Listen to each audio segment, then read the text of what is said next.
एक बार की बात है, जब गौतम बुद्ध जी मगध राज्य के एक गांव में ठहरे हुए थे। गांव से थोड़ा बाहर एक मोची अपने परिवार के साथ रहता था। उस मोची के घर के पास एक तालाब था। एक दिन रोज की तरह सुबह मोची तालाब किनारे पानी लेने गया। वहां उसने तालाब में एक बहुत ही अद्भुत पुष्प देखा। वह पुष्प देखने में बहुत ही सुंदर था और चमत्कारिक भी प्रतीत हो रहा था। मोची ने तुरंत ही अपनी पत्नी को बुलाया और वह पुष्प उसे दिखाया। मोची की पत्नी आध्यात्मिक और धर्म में आस्था रखने वाली थी। वह पुष्प को देखते ही समझ गई कि जरूर कल यहाँ से गौतम बुद्ध जी गुजरे होंगे। उन्हीं के प्रताप से यह पुष्प खिला है। पुष्प को चमत्कारिक मानकर मोची ने एक योजना बनाई। उसने अपनी योजना के बारे में पत्नी को बताया कि वह इस पुष्प को राजा को देगा और उनसे खूब सारी स्वर्ण मुद्राएं लेगा।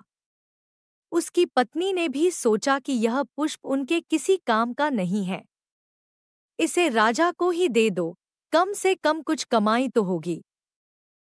पत्नी की सहमति के बाद मोची राजमहल की ओर निकल गया। राजमहल के रास्ते में उसे एक व्यापारी मिलता है। मोची के हाथ में पुष्प देखकर वह रुक जाता है। वह मोची से पूछता है कि भाई ये पुष्प लेकर कहाँ जा रहे हो? मोची कहता है कि मैं यह पुष्प लेकर राजा के पास जा रहा हूँ। इसे राजा को भेंट करके मैं राजा से मूंग मांगा इनाम लूंगा। व्यापारी ने मोची को प्रस्ताव दिया कि तुम ये पुष्प मुझे दे दो, बदले में मैं तुम्हें 100 स्वर्ण मुद्राएं दूंगा। मोची सोच में पड़ गया।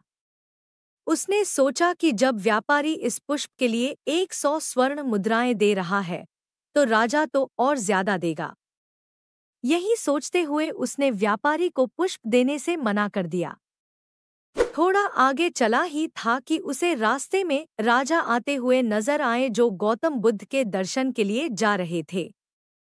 राजा भी मोची के हाथ में वो दिव्य पुष्प देखकर अचंभित हो गए। राजा ने मोची को पुष्प के बदले 1000 स्वर्ण मुद्राएं देने के लिए कहा। यह सुनते ही मोची के मन में एक अजीब सी चेतना आई और वह राजा को पुष्प न देकर दौड़ता हुआ सीधे महात्मा बुद्ध के पास जा पहुंचा। महात्मा बुद्ध जी मोची को देखकर हैरत में पड़ गए। उन्होंने मोची से पूछा तो मोची ने उन्हें सारी बात बताई। इसके बाद मोची ने वह पुष्प महात्मा गौतम बुद्ध के चरणों में अर्पित किया और उनसे कहा कि पहले तो मेरे मन में पुष्प को देखकर लालच आ गया था, लेकिन अब मैं समझ गया हूँ कि जिसकी छाया पड़ने से ही एक पुष्प इतना दिव्य हो गया हो, अगर उसकी शरण में मैं चला जाऊं तो मेरा जीवन भी धन्य हो जाएगा। इसके बाद वह आजीवन महात्मा गौतम बुद्ध का शिष्य बनकर रहा। कहानी से सीख। इस कहानी ने हमें सिखाया कि हमारी जिंदगी में हमें बहुत से चीजें अपनी तरफ आकर्षित करती हैं, लेकिन हमें उनके लालच में न फंसकर अपने ज्ञान का प्रयोग करके जीवन में सही राह को चुनना चाहिए।